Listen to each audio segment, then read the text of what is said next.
List 10 words that come to mind for you when you think of conflict.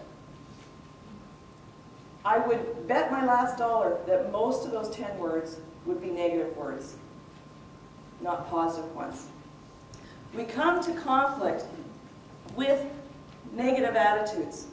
We have negative thoughts about what conflict is, what it's going to be like to get involved in conflict, what that conflict situation is going to result in. And what happens is we end up with a very negative, what we call a conflict cycle. What we think about something, our beliefs and our attitudes, influence how we behave.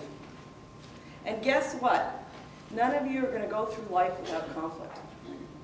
Isn't going to happen. Kind of a self-fulfilling prophecy. If we believe that our experience with conflict is going to be bad, 9 times out of 10, it is going to be a negative experience. And that just reinforces our belief and our attitude that conflict is negative. We need to be understanding rather than agreeable. Again, we have some misperceptions that when we deal with conflict, when we try to resolve conflict, that it's all about getting parties to agree with each other. It's not about agreeing, it's about understanding. When we think about a positive attitude to conflict, what we're talking about, 4 key points. First of all, be responsive rather than reactionary. A lot of times we don't see conflict coming. It happens, and it's like we have this knee-jerk response to it. It's like when the doctor checks our reflexes, right? And hits the knee and the leg goes out. It just happens automatically. Well, a lot of times we react to conflict in that way. It's just this automatic reaction, and it's not necessarily a good reaction. What we need to do is be a little bit more thoughtful about how we respond to conflict. So we need to think about it rather than just let it happen to us. We need to be curious rather than judgmental.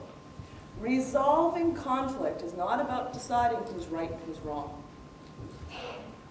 It's about trying to figure out what the other person needs, what their interests are. That's a real key word when we talk about dealing with conflict. What's behind the conflict? Why is there tension there? Why is there a difference there in the first place? We need to be curious about that. We need to keep focused on what the real issues are. We need to make sure that we hone in on what that conflict's all about and not get distracted by the messiness around it. We don't use just one conflict management style and that's it. Or I shouldn't say we don't, we rarely do. There are those few exceptions in the world, and they have one way of dealing with conflict, and that's the only way they deal with conflict. Most of us have a little bit larger repertoire than that. And we have what we call a flight pattern. In other words, we move from one conflict management style to the other, depending on the situation and the circumstances and the person that we are in conflict with. Part of the key in determining appropriate conflict management style is in the interactions. This is not about prescribing how you would and should and always will behave in conflict situations.